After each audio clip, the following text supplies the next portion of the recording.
Ng victory at Thanksgiving party na inihandog ng pamunuan ng Filipinas Wado Rayo Karate Club sa kanilang mga young karatekas. Nagbabalik si Ms. Arian Malyari.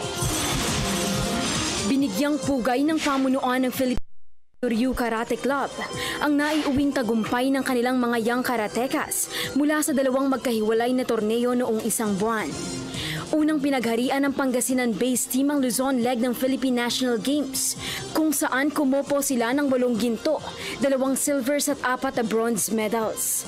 At sa Luzon qualifying ng Batang Pinoy Games, kumulekta naman sila ng 8 ginto, 4 na silvers at 8 bronze medals. Sa panayam ng PTV Sports, kapwa pinasalamatan ni na triple gold medalist John Enrico Vasquez at John Mark Claveria ang suportang ipinagkaloob sa kanila ng Filipinas Wado Ryu Karate Club. Sobrang saya po kasi po bawat achievement po every tournament as in parang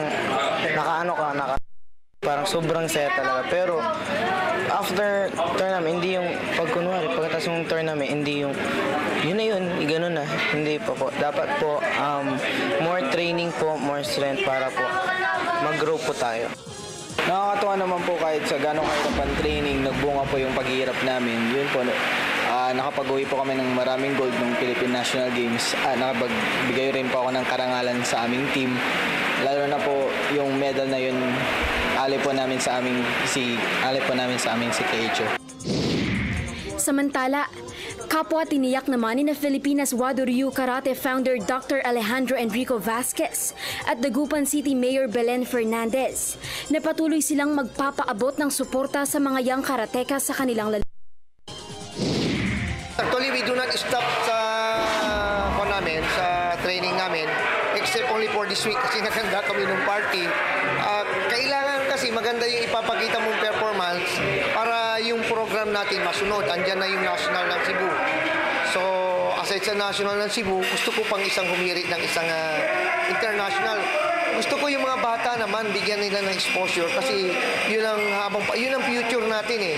So, kailangan long-term program para pagdating nila sa tamang edad, ready tayo sa SEA Games. Especially, may naharap tayong 2019 Southeast Asian Games. Priority ho namin ng sports program.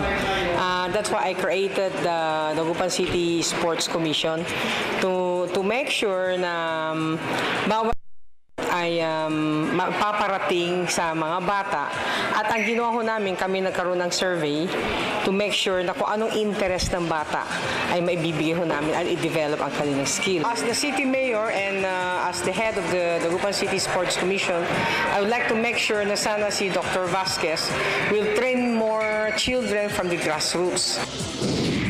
Sa ngayon ay naghahanda ang Filipinas Wado Ryu Karate Club para sa pagsabak sa National Finals ng Batang Pinoy Games at Philippine National Games. Para sa PTV Sports, Arian Malyari, Telebisyon ng Bayan.